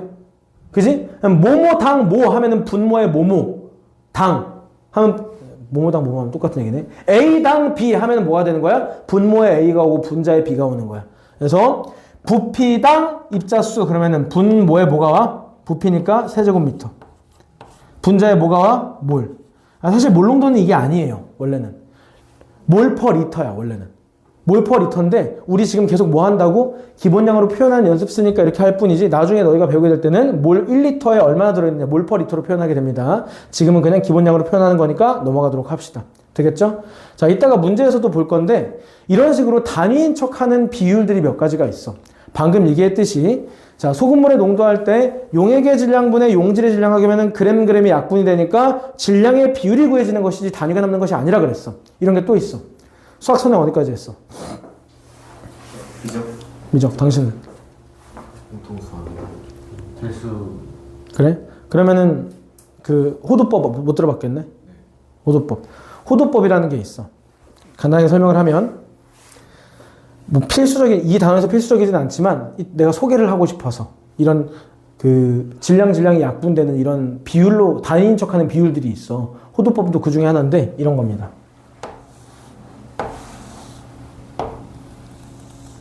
부채꼴을 적당히 자르면 반지름의 길이와 호의 길이가 같아지는 순간이 와요. 반지름의 호의 길이가 같아질 때 그때 각을 우리가 1라디안이다 라고 부르기로 약속을 했습니다. 이게 호도법이야. 호와 그러니까 길이와 길이의 관계로 각을 표현하는 방법. 이걸 호도법이라고 해. 호도법. 이런 게 있어요. 자, 이게 왜 유용하느냐? 우리가 뭘 알고 있어? 여기와 여기는 비례관계임을 알고 있어. 오케이? 중심각과 호의 길이는 비례관계임을 알 수 있어. 얘가 2라디안이면 요거는 자, 여기를 R이라고 쓸게 이제. 길이가 같을 때 1라디안이니까 자, 반지름과 호의 길이가 같을 때 1라디안이야. 그럼 2라디안이면 어떻게 되는 거야? 이 호의 길이가 2R이 되는 거야. 1라디안일 때 1R, 2라디안일 때 2R. 이라는 얘기가 무슨 얘기야? 아, 요 라디안으로 각도를 나타내게 되면 이 값 곱하기 반지름 하면 호의 길이가 나오는구나. 이런 결론이 나와요. 오케이? 그래서 우리는 무엇을 활용할 수가 있다? 각도라는 단위 대신에 길이의 비율로 각을 표현할 수 있게 된다. 그래서 지금 당장은 바로 완벽히 이해하기는 어렵겠지만 그냥 이렇게 이해하면 돼. 아, 각이 길이와 기울의 비율로 표현되는구나 라고 알고 있으면 됩니다. 그래서 이게 세타 라디안, 세타는 이게 또 그리스 문자예요. 세타 라디안의 각을 가지고 있으면 이것은 뭐에 해당한다? 누구와 누구의 비율? 반지름과 호의 비율. 그래서 이 길이의 비율로 각이 표현된다. 길이의 비율로 각이 표현된다. 호의 길이가 반지름의 2배면 2라디안이다. 3배면 3라디안이다. 3.14배면 파이라디안이다. 이런 식으로 정해지는 게 호도법이야. 그냥 대충 알고 있으면 돼. 내가 얘기하고자 하는 중요한 것은 뭐냐? 호도법 배우자는 것이 아니라 얘도 뭐 중에 하나다. 길이와 길이기 때문에 단위가 약분이 가능한데 단위인 척 하는 놈 중에 하나다. 이 얘기를 하고 싶은 거야. 얘도 사실은 뭐다? 단위라기보다는 비율이에요. 비율.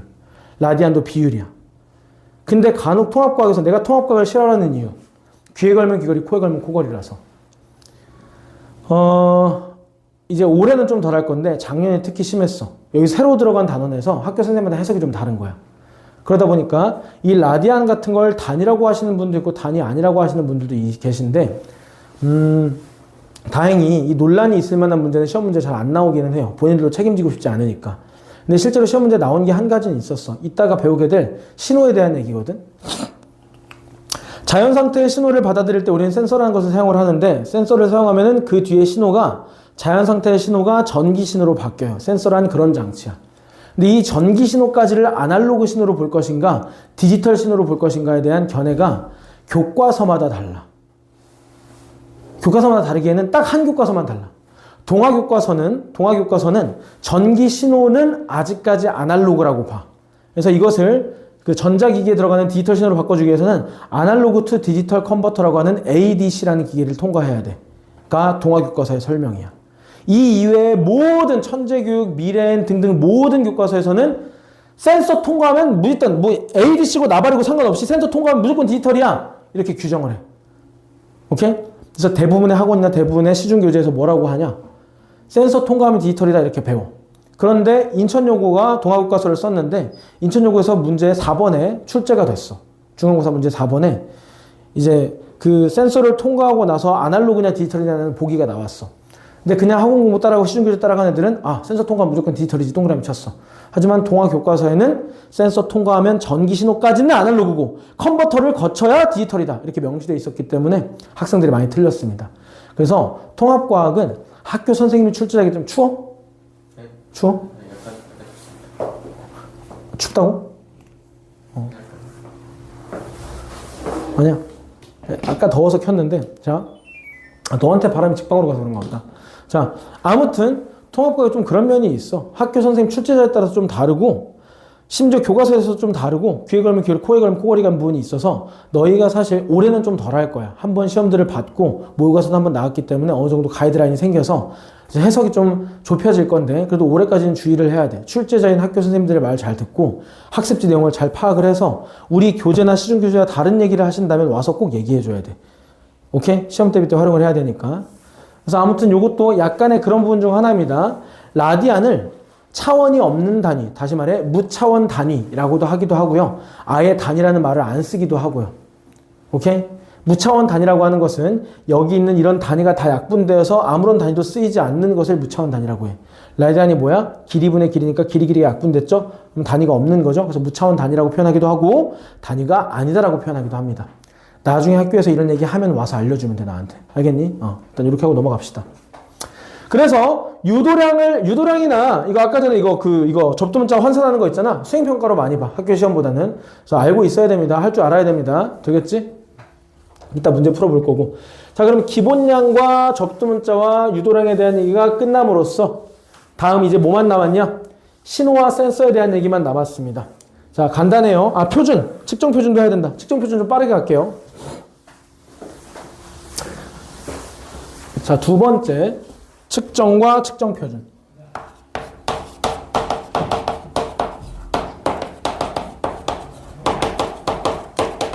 자, 자꾸 이런 얘기해서 미안한데 이건 역시 선생님에 따라 좀 갈리는 부분이 있으니까 내가 정확히 설명해 줄 테니까 듣고 있다가 나중에 수업 잘 들어보도록 해. 뭐라고 하시는지. 자, 일단 측정이라고 하는 것은 뭐니?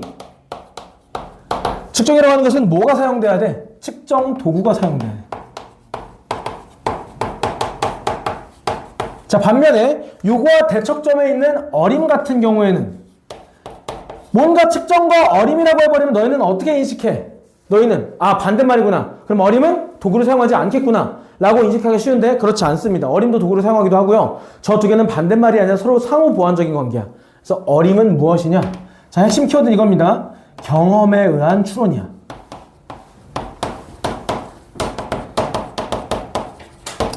이게 핵심이야. 단위, 기구랑은 상관없어. 예를 들어서 내가 가진 게 30cm밖에 없는데 이 책상의 넓이를 재고 싶어. 그럼 30cm를 갖다 댔어. 이 정도야. 모자라잖아. 그럼 내가 이렇게 했어. 보니까 이거의 절반 정도만 더 붙으면 길이가 될 것 같은데 그럼 30cm 자에서 절반 붙으면 여기 되니까 45cm 정도 되겠다. 라고 하는 행위는 도구를 사용했으니 측정일까? 도구를 사용했으니까 측정이야? 아니지. 뭐 한 거야? 어림한 거야. 완벽히 측정하지 않았어. 뭐 한 거야? 어림한 거야. 근데 어림할 때도 뭘 사용했어? 도구를 사용했지. 내 경험에 의해서 요 정도 갖다 붙인다라는 행위를 한 거잖아. 그지? 그래서 어림에도 충분히 도구가 사용될 수 있는데 경험에 의해서 추론이 들어가면 어림이야. 추론 안 하고 눈끝만 읽으면 측정이야. 되겠어? 그래서 측정은 간단해요. 그냥 끝이야 저렇게. 근데 어림은 사실 두 가지 속성이 있어요. 측정 전에 하는 어림의 역할이 있고 측정 후에 하는 어림의 역할이 있습니다. 자, 측정 전에 하는 어림의 역할은 뭐냐? 측정 도구, 측정 방법, 단위 등을 정하기 위한 방법이야. 예를 들면 내가 너의 키를 이렇게 싹 훑어봐. 너의 몸을 훑어봐. 1톤, 톤 단위로 표현해야 되나? 그램으로 표현해야 되나? 킬로그램으로 표현해야 되나? 킬로그램에 적합하겠다. 이건 좀 억지스럽긴 하지만 이런 게 바로 어림이야.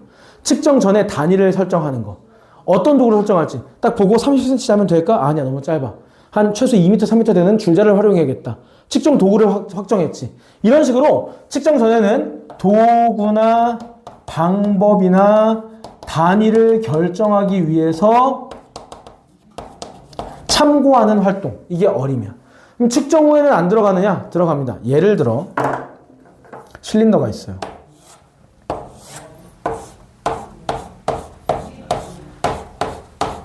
(50ml) (55ml)라고 써 있어. 그런데 액체를 부었더니 이렇게 되어 있습니다.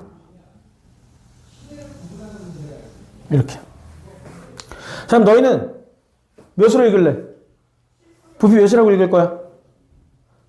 53이라고 읽을까? 가장 적합해 보이긴 하지. 54라고 읽을까? 부적합해 보이지. 근데 53보다는 53.1이 낫지 않겠니? 53.1보다 53.2가 낫지 않겠니? 맞지? 그럼 내가 실제 값에 가까운 것은 뭐야? 눈대중으로 요만큼의 오차를 내 눈으로 보정해 주는 거야. 근데 그 행위는 뭐야? 어림에 해당되지. 눈금이 없잖아. 맞아요? 근데 실제로 교과서에 측정하는 방법으로서 이 방법이 나와 있어. 눈금 사이에 있는 경우 눈대중으로 10등분을 한 후에 어느 정도인지를 읽는다. 그래서 53.2라고 읽는다. 이게 실제로 나와 있는 측정 방법이야. 내가 지어낸 게 아니라. 이 말은 무슨 말이야? 여기 사이에 없는 눈금을 눈대중으로 10등분 하는 것도 측정이라고 친다는 거잖아. 맞지?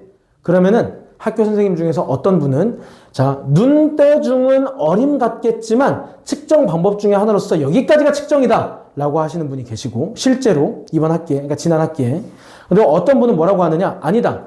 측정은 끝났고 더 정밀한 측정을 해서 어림의 개념이 들어갔다. 그래서 어림에 뭐가 들어갔다?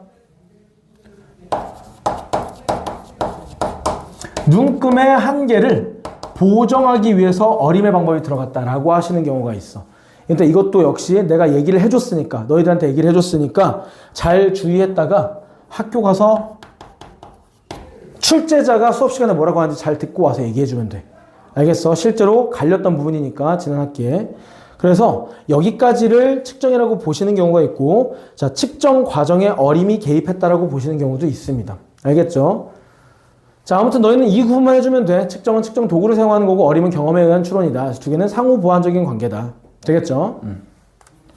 자, 그리고 이제 측정 표준. 세 번째 측정 표준.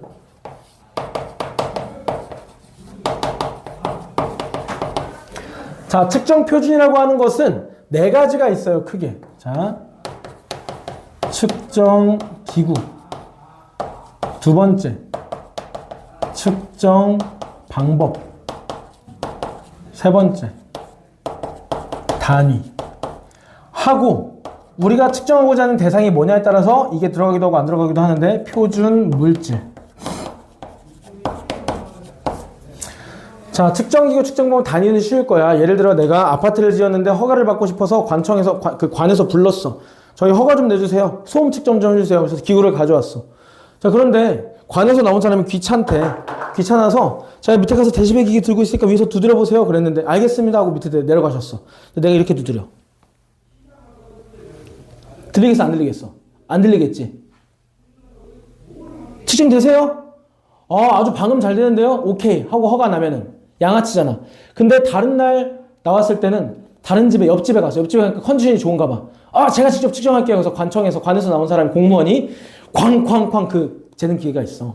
타이어로 만든 그 기계가 있거든. 몇 센치 들렸다가 떨어뜨렸을 때 밑에 몇 데시벨 이내로 측정돼야 된다. 그런 기구가 실제로 있어요. 내가 지어낸 게 아니라. 소음 측정 기구가 있어. 이번에는 그 공무원이 그걸 활용해.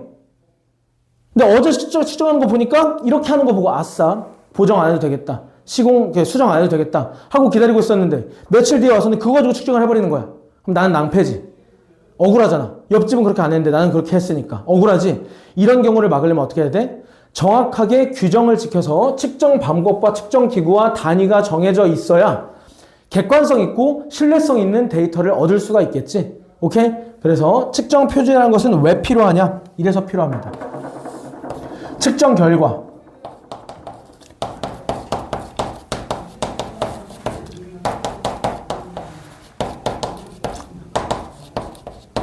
결과값의 신뢰성을 확보하기 위함이야.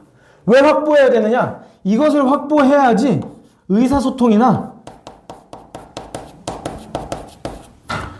생활 편의를 도모할 수가 있다.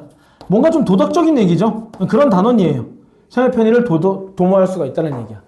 이것뿐만 아니라 또 뭐도 있냐면 혈당량이라든가 소음 기준이라든가 아니면은 그 미세먼지 농도라든가 아니면은 거리에 있는 시속 제한, 속도 제한 이런 것도 마찬가지야.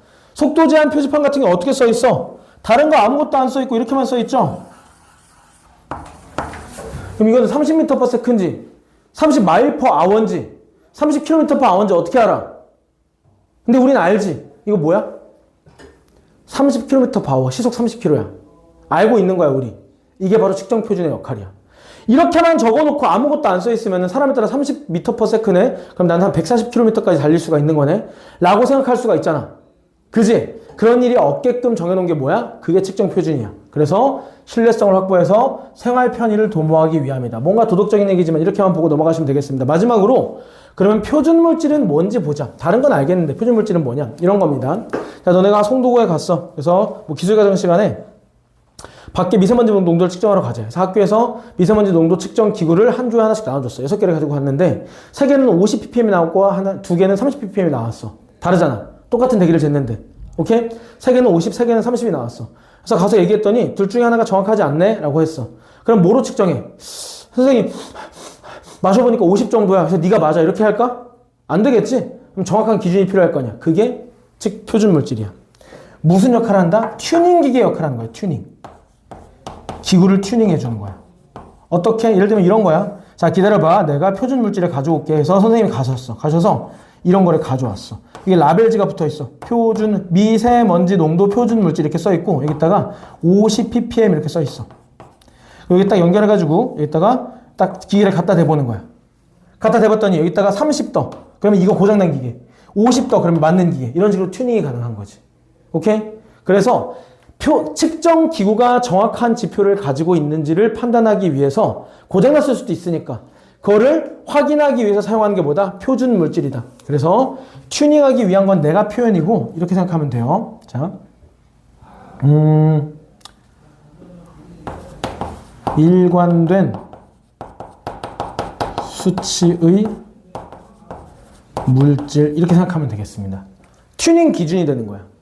어떤 기기가 제대로 측정하고 있는지 저기다 갖다 대보면 라벨지에 붙은 양과 측정되는 양이 같으면 정상적인 기계, 다르면 보정이 필요한 기계 이렇게 되는 거예요. 이해됐죠? 자, 측정 표준 이렇게 끝이 나게 됩니다. 자, 그 다음 3번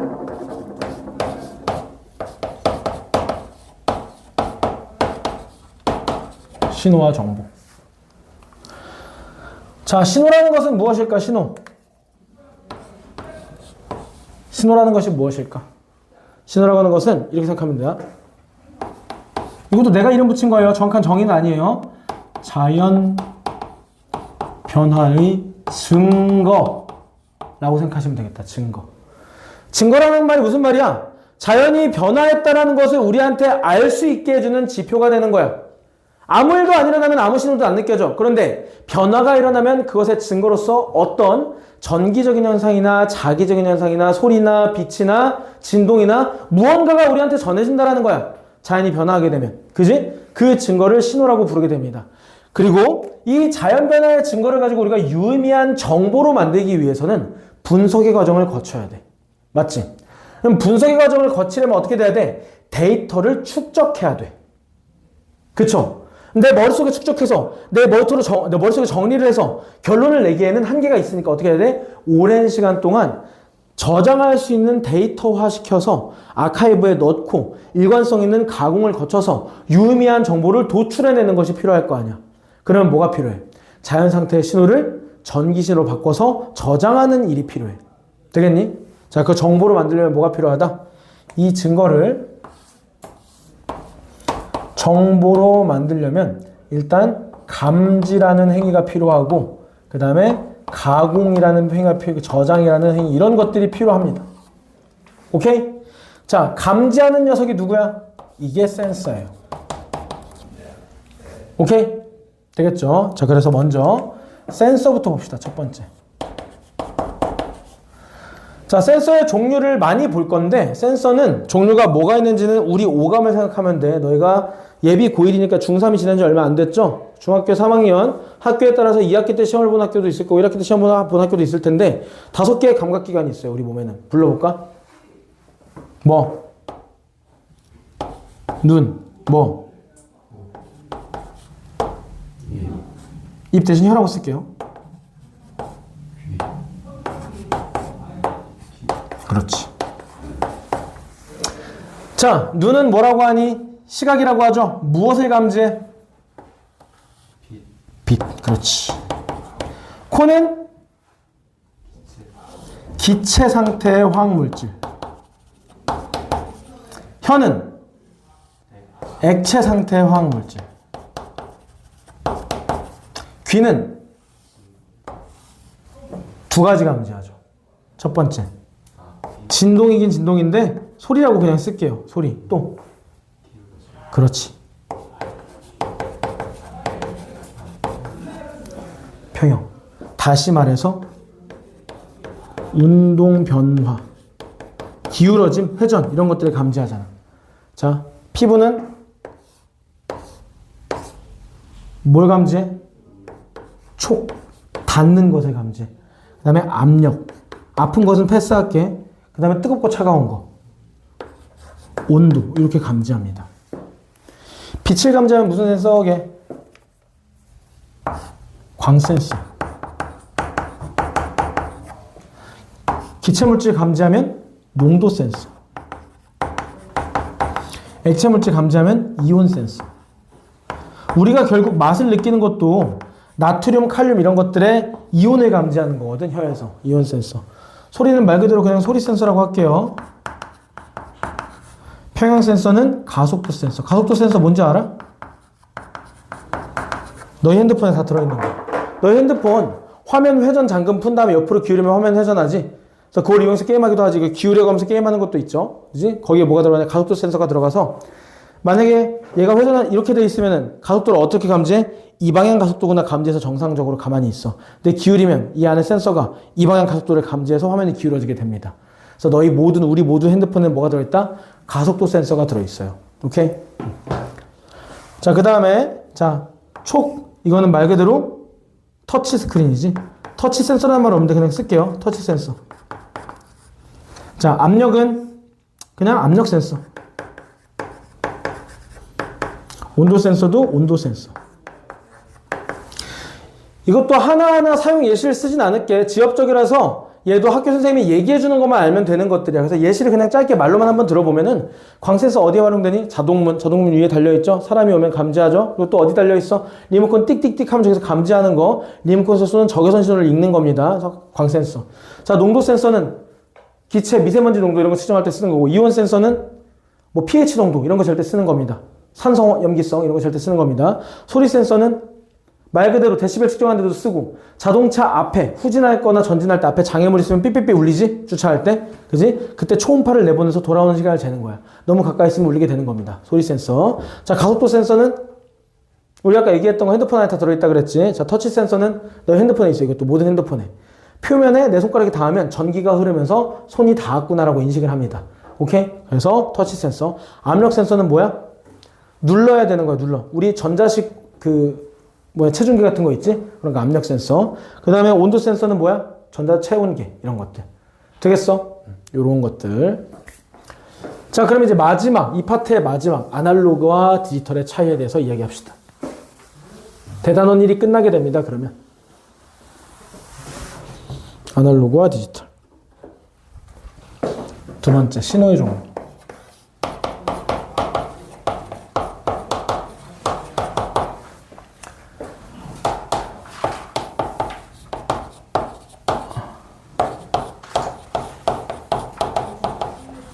너희는 아직 어리니까 경험해보지 못했겠지만 선생님이 대학생 때는 마음에 드는 사람 있으면 번호 주세요라고 했었어.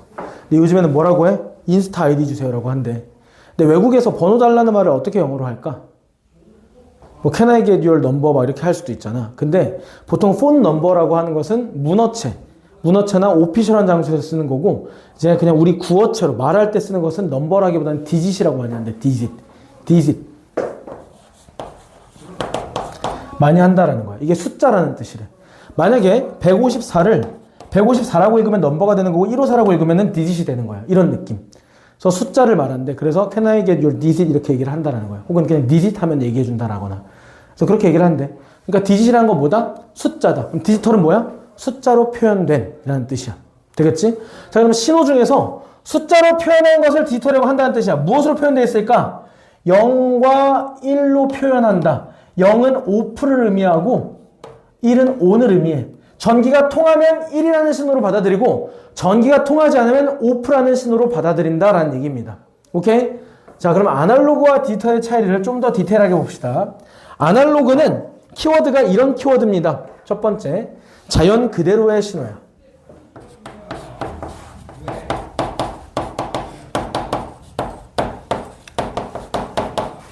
얘는 뭐야? 가공된 이런 차이. 그 다음 두 번째, 아날로그는 부드럽고 연속적이야. 얘는 불연속적이야.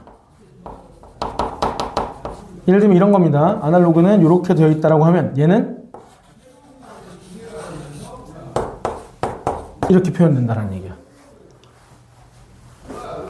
자, 장단점이 있겠죠. 장단점. 자, 아날로그의 장점은 뭐가 있을까? 아날로그는 보시다시피 원본 보존이 잘 됐기 때문에 뭐가 좋다? 데이터의 퀄리티가 훌륭합니다. 그리고 손상되는 일이 없습니다. 그럼 단점이 있다면 이렇게까지 원본 보관을 잘하고 있으면 전송할 때 용량이 어떻겠어? 크겠지? 용량이 큽니다. 용량이 크다 보니까 뭐가 불편하다? 전송이나 저장이 불편합니다. 오케이? 자, 그러면 이들의 단점을 뒤집으면 얘의 장점이 될 거고 얘의 장점을 뒤집으면 단점이 되겠지. 자, 그럼 디지털의 장점은 뭐가 있을까? 뒤집어봐. 용량이 작겠죠. 0과 1로만 나타냈으니까 용량이 작겠지. 그리고 자, 그러다 보니까 전송이나 무엇이 저장이 굉장히 용이합니다. 자, 그럼 얘의 장점을 뒤집으면 단점이 되겠죠? 자, 단점은 무엇이야? 단점은 자, 질이 낮습니다. 퀄리티가 낮습니다. 그리고 원본이 손상돼 있어요. 근데 이렇게 잘 표현하면 원본 손상 안 될 수도 있잖아요. 아, 물론 안 될 수도 있지. 최대한 그렇게 만들 수 있긴 한데 기본적으로 손상될 수밖에 없어. 내가 좀 극단적인 예를 들어볼게. 예를 들어 아날로그 신호가 이렇게 돼 있어.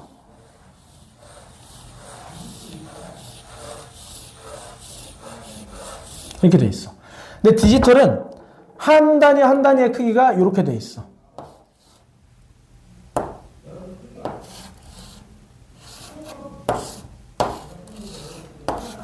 이렇게 돼 있어. 그러면 이런 부분 표현돼? 이렇게 솟은 부분 표현돼? 이렇게 들어가면 표현돼? 표현돼? 이런 거 안 되잖아. 그러니까 원본 그대로의 퀄리티를 살릴 수가 없다는 얘기야. 그리고 또 예시를 이렇게 들어볼게. 자, 예를 들어 우리가 자연 상태에 있는 것을 녹음을 하면은 우리 가청 주파수가 만약에 사람의 가청 주파수를 50에서 만이라고 한번 쳐볼게. 자, 이 모든 음역대를 다 살리게 되면 용량이 너무 커요. 그래서 mp3 파일로 변환을 했어. 그랬더니 어떻게 됐냐? 사람이 가장 잘 듣는 200부터 7000 정도로 잘랐어. 주파수를. 그러면 50부터 100, 200은 날라갔죠. 7000부터 만은 날라갔죠. 그러면 그 노래의 메인 음들은 다 들리긴 들릴 거야. 근데 뭔가 음질이 안 좋거나 소리가 빈다고 느낄 거야. 뭐가 비는 거야? 우리 귀에 그 소리의 빈 공간을 채워줬었던 여기 50부터 200까지 7000부터 만까지의 그 웅웅거리는 빈 공간을 채워주는 그런 풍부한 소리가 다 잘려 먹은 거지. 그래서 뭐가 낮아지는 거야? 퀄리티가 낮아지는 거야. 이런 느낌. 용량을 줄이기 위해서 가청 주파수 중에서도 조금 음에 포함이 잘 안 되어 있는 것들은 잘라버린다는 얘기야. 이런 식으로 데이터를 손상을 입히면 전송도 편하고 저장도 편하지만 퀄리티가 떨어진다. 이런 얘기입니다. 이게 디지털과 아날로그의 차이야. 되겠어? 자, 너희는 올해 교과서가 어떻게 될지 모르겠지만 작년 같은 경우에는 아마 미래엔이었을 거야. 내 기억에는. 자, 그래서 아마 내가 아까 얘기했던 ADC 이런 거는 그냥 몰라도 돼. 너희는 머릿속에 이렇게 기억을 합니다. 내가 별말 하기 전까지는 무조건 전자기기를 거치면 무조건 디지털이야. 무조건. ADC, 컨버터 다 필요 없어. 무조건 디지털이야. 알겠어? 너희는 이렇게 기억을 합니다. 만약에 나중에 교과서를 깠는데 올해는 송도구가 동아로 한대. 그럼 다시 얘기해 줄게. 그냥 동아로 하지만 않으면 다 뒤졌어. 모든 교과서에서 그냥 전자기기, 센서든 무슨 뭐든지 간에 전자기기 한 번이라도 거치면 다 디지털입니다. 알겠어? 전자기기 거치면 디지털이다. 자, 장단점까지 얘기했죠? 자, 이제 문제를 몇 문제 풀어봅시다.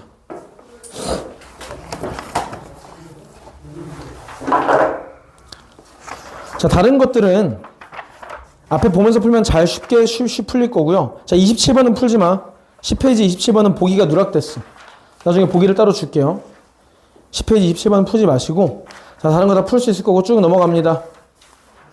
어디로 넘어가느냐? 자, 두 문제만 하고 끝낼 거야. 두 문제. 자, 16페이지 5번, 6번 하고 끝낼게.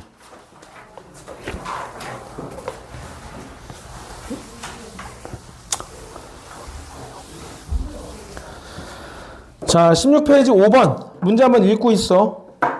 같이 읽자. G는 중력상수이다. 질량이 M1, M2인 두물체의 거리 R만큼 떨어져 있을 때 두물체 사이에 작용하는 힘은 G, R제곱분의 M1, M2이다. 따라서 중력은 어떻게 표현된다? 중력상수 곱하기 두물체의 거리 제곱분의 두물체의 질량 곱으로 나타난다. 이렇게. 자, 중력의 단위는 뉴턴으로 1뉴턴은 1kg/m/s 제곱이다 라고 나와 있습니다. 되겠죠? 자, 그러면 내가 이 단위를 파악하기 위해서 이렇게 한번 해볼게요. 얘는 뉴턴. 문제에서 뭐 구하래? 이 중력상수의 단위를 파악을 하래. 그러기 위해서 나머지를 다 써보는 거야. 자, R은 거리기 때문에 단위가 뭐야? 미터야. 그럼 제곱미터. 자, M1, M2는 뭐야? 질량이기 때문에 단위가 뭐야? 킬로그램. 둘 다 킬로그램이야. 그럼 우리가 뭐가 궁금한 거야? 저 물음표 안에 있는 중력상수의 단위가 궁금한 거야. 그럼 중력상수만 남기고 나머지 싹 다 반대로 넘겨보면 되겠지? 자, 얘만 남기고 넘겨. 자, 미터 제곱 저쪽으로 넘어가고. 근데 뉴턴을 바꿔줘야 돼. 뉴턴도 뭐야? 킬로그램 미터 퍼 세컨드 제곱이야. 자, 얘 넘길 때 분모가 분자로 가고 분자가 분모로 가는 겁니다. 분모가 분자로 가면 미터 제곱. 분자가 분모로 가면 킬로그램 제곱. 이게 뭐가 되는 거야? 우리가 알고 싶어하는 중력상수의 단위가 되는 거야. 자, 지울 거 지우자. 킬로그램이 하나씩 없어집니다. 그럼 남은 것은 뭐야? 분자에는 세제곱미터가 남고요. 분모에는 킬로그램 세컨드 제곱이 남습니다. 이것이 뭐야? 중력상수의 단위가 되는 거야. 되겠죠? 물음표만 구해주면 되는 거잖아. 그죠? 답은 몇 번이야? 3번이 되겠지. 할 수 있겠죠? 자, 두 번째, 6번. 진공에서 빛의 속력은 C로 일정하며 C는 약 3 곱하기 10의 8제곱 미터 퍼 세컨드다. 태양과 지구 사이의 평균 거리를 천문 단위라고 하는데 이는 AU, 아스트로노트 유닛이라고 해가지고 천문 단위라고 합니다. 1천문 단위는 1.5 곱하기 10의 8제곱 킬로미터입니다. 미터가 아니라 킬로미터로 나와 있어. 그럼 이거 미리 미터로 바꿔주자. 1.5 곱하기 10의 11제곱이겠지. 그러면 왜? 킬로미터 할 때 그 K가 뭘 의미하니까? 1000, 10의 세제곱을 의미하니까. 그래서 1AU는 뭐다? 1.5 곱하기 10의 11제곱이다. 오케이? 자, 그러면 몇몇 천문학 분야에서는 AU per minut이라는 속력의 단위를 쓰기도 한다. 이때 광속을 AU per minut으로 표현을 해봐라 라고 했습니다. 쉽죠? 내가 아까 얘기했던 그대로 하면 돼. 어떻게? 기본 단위만 남기고 전부 다 바꿔준다. 이것은 접두 문자뿐만 아니라 다른 부분도 다 마찬가지야. 지금 뭘 보고 싶은 거야? 3 곱하기 10의 8제곱 미터 퍼 세크를 천문 단위로 표현을 하겠대. 자, 몇 천문 단위냐? 이거를 알고 싶다라는 거야. 되겠지? x를 구하고 싶다라는 거야. 자, 그럼 어떻게 바꿔? 전부 미터 퍼 세크로 바꾸는 거야. 자, AU는 뭐야? 1.5 곱하기 10의 11제곱미터야. 자, 이거 10의 11제곱에서 10 하나 빼서 1.5에다 곱해주자. 그럼 몇이야? 15 곱하기 10의 10제곱 미터입니다. 되겠지? 자, 그럼 미닛은 몇 세컨드야? 60세컨드죠? 60세컨드입니다. 자, 그럼 미터 퍼 세크가 통일됐네. 그럼 이 숫자와 이 숫자가 어때 주면 돼? 같아 주면 되겠지. 오케이? 따라서 x는 뭐가 된다? 이거 두 개가 같으니까 3 곱하기 10의 8제곱에다가 무엇을 곱해? 이거 분자라고 이거 분모로 가면 되겠지? 분모에 15 곱하기 10의 10제곱 분자에 60 이것만 계산해주면 되겠습니다. 자, 어떻게 해요? 일단 이거 지워줍시다. 그럼 뭐가 남아? 밑에 100이 남아요. 100에서 10도 지워줍시다. 그럼 뭐가 남아요? 이것도 지워주자. 그럼 여기 1이 남고 여기 5가 남고 그러면은 50분의 6이 남네. 50분의 6은 뭐야? 100분의 12죠. 100분의 12면 뭐야? 0.12죠. 따라서 0.12 AU per minut이 뭐와 같다? 광속과 같다. 이렇게 찾아주면 돼요. 답은 뭐가 돼요? 1번이 되겠지. 오케이? 해보시면 돼. 뭐만 남긴다? 양쪽의 단위를 통일해주고 나머지는 다 바꾼다. AU는 문제에 나와 있어. 1.5 곱하기 10의 8제곱킬로미터니까 바꿔주면 1.5 곱하기 10의 11제곱미터고 자, 10을 옮겨주면 15 곱하기 10의 10제곱미터야.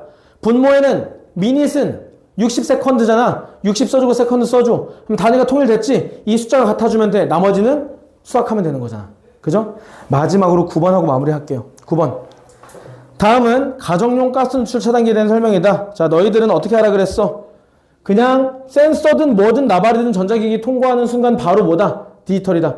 전기 신호도 디지털이라고 봐도 되는데 자, 일단 읽어보면서 얘기하자. 9번. 자, 가스 감지기는 센서입니다. 뭘 감지해요? 화학물질을 감지할 거야. 그 전기 정보를 컨트롤러로 보내줬어.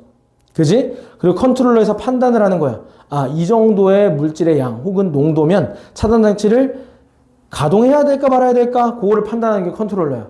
자, 그럼 기억부터 읽어볼게. 가스 감지기에는 화학 센서가 들어있다. 너무 맞는 얘기가 되겠지. 오케이? 자, 니은 가스 감지기에서 컨트롤러로 전송되는 신호는 전기 신호이다. 자, 맞는 얘기가 되겠죠? 가스 감지기 센서는 뭘로 바꿔주는 거야? 전기 신호로 바꿔주는 거야. 오케이? 자, 디귿. 컨트롤러에서 처리하는 정보는 디지털 정보이다. 자, 우리가 동학교과서라면 아니라고 할 수도 있겠지만 자, 무조건 전자기기 통과하면 전부 뭐다? 전부 디지털이다. 오케이? 그래서 너희는 이게 답이 중요한 게 아니라 머릿속에 알아놓으면 돼. 전기 신호는 일반적으로는 아날로그지만 이 통합과학에서는 그냥 다 뭐로 퉁친다. 전자기기 거쳤으면 전부 디지털로 퉁친다. 이렇게 그냥 기억을 해주세요. 되겠죠? 그래서 답은 5번이 되겠습니다. 오늘 여기까지 할 거고요. 단톡방 파서 일단 통과2 특강 일정 알려줄 테니까 혹시 관심 있는 사람은 어머니한테 얘기해서 등록하도록 하고 오늘 통과 원만 하겠다 이번 방학 때 그러면 그렇게 이 수업만 계속 나오면 되겠습니다. 자, 숙제는 16페이지까지.